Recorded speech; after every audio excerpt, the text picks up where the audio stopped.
د حاملې ښځې سره خپل خاوند تر کوم وخت پورې نزدېکت کولی شي؟ ګرانو کتونکو، آیا یو خاوند خپلې ښځې سره چې هغه حامله وي د هغې په حمل باندې بچی وي، خاوند ورسره تر کوم وخت پورې نزدېکت کولی شي او دغه خاوند دپاره تر کوم وخت پورې نزدېکت کول دا جایز دي؟ ګرانو کتونکو، خاوند دپاره خپلې ښځې سره په هر وخت کې په صحیح طریقه باندې نزدېکت کول دا جایز دي او په شریعت مطهره کې موږ تاسو ته د ښځې سره چې د هغې حمل وي د جما نه کولو باندې څه دلیل نه دی موجود. یعنی خاوند چې دی ښځې سره تر هغه وخت پورې چې تر څو پورې دغې ښځې بچی نه وي شوی، خاوند دپاره خپلې ښځې سره جما کول دا جایز دي او هغې سره صحبت اختیارول دا جایز دي. لکه څرنګه سیدي اعلی حضرت امام الشاه احمد رضا خان فاضل بریلوي رحمت الله تعالی علیه مبارک نه پوښتنه وشوه، آیا یو خاوند خپلې حاملې ښځې سره چې د هغې په حمل باندې بچی وي هغې سره تر کوم وخت پورې صحبت اختیارولی شي، تر کوم وخت پورې جما کولی شي؟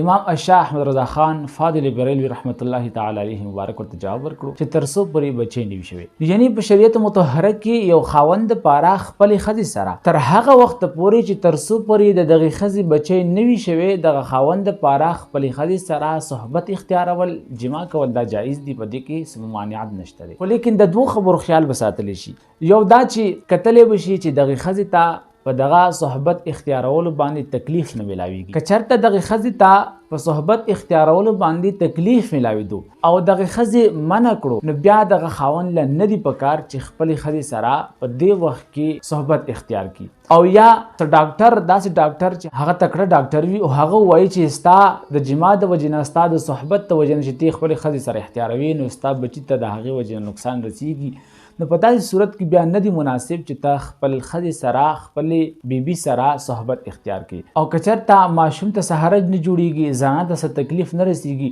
نو تر څو پورې چې ماشوم نه پیدا شوی دغې خپلې ښځې سره صحبت اختیارول، دغې خپلې ښځې سره جما کول